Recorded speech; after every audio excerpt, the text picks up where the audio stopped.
দেখুন বোরহান সাহেব, আজ মহাকাশে একটা অদ্ভুত খেলা হবে। কি জরুরি কথা আপনি যদি বলতে শুরু না করেন তাহলে আমি আসি।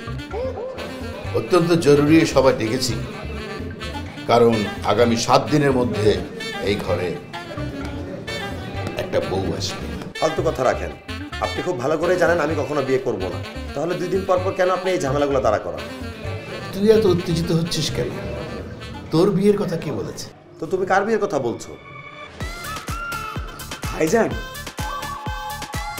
আজকে আমি বুঝতে পারলাম আপনি আমার কত ভালোবাসেন। ভাইজান, আমার বিয়ের কথা চিন্তা করেন। শুনেন ভাইজান, আপনি যদি জীবনে অনেক ভালো কাজ করে থাকেন, সবচেয়ে উত্তম ভালো কাজ হচ্ছে এইটা।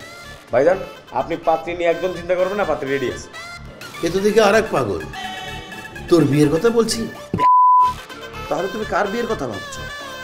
জীবনের এই বয়সে একটি মেয়েকে প্রথম দেখেই আমি প্রেমে পড়ে গেছি, যাকে বলে লাভ অ্যাট ফার্স্ট সাইট।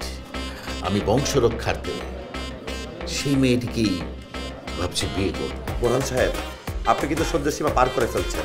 এই বয়সে আপনি কেন বিয়ে করতে চান? বংশ রক্ষার জন্য আমি অবশ্যই বিয়ে করব। পাগল নাকি?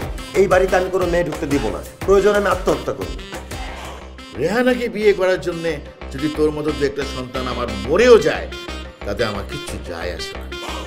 কারণ সন্তান গেলে সন্তান পাওয়া যাবে, কিন্তু রেহানা গেলে রেহানাকে পাওয়া যাবে না।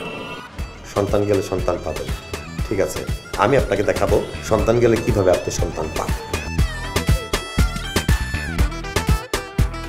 ভাইজান, আপনি এরকম একটা চিন্তা কেমনে করতে পারেন বলেন তো? এই বাসায় যদি বিবাহ উপযোগী একজন থেকে থাকে সেটা হচ্ছে আমি, কিন্তু আপনি আমার কথা ভাবলেন না। আমাদেরকে দেখেন, আমার বিয়ার বয়স পার হয়ে গেল, মাথার সব চুল পড়ে গেল, কিন্তু আমার বিয়ার ফুল ফুটলো না। আপনার নিজের দিকে তাকান, আপনার মাথার চুল তো সব সাদা হয়ে গেছে, কিন্তু আপনি কি করলেন? আমার বিয়ের কথা চিন্তা না করে আপনি নিজের বিয়ের কথা চিন্তা করতেছেন। আমিও আত্মহত্যা করব। বোরহান সাহেব, আপনি যদি আপনার সিদ্ধান্ত না বদলান আমি কিন্তু নিজেকে নিজে গুলি করে মেরে ফেলব। কোনো লাভ নাই, ওই পিস্তলে কোনো গুলি নাই। গুলি নাই? না। ঠিক আছে।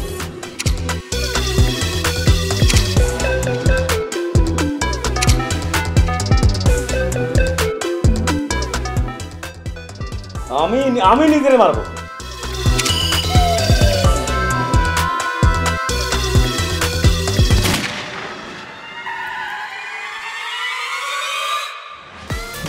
চাচা, চাচা, এই চাচা, এই এই ঠিক আছো? এই মেয়ে, তুমি কে? যে আমি ময়না, এই বাসে কামে লিগাইছি।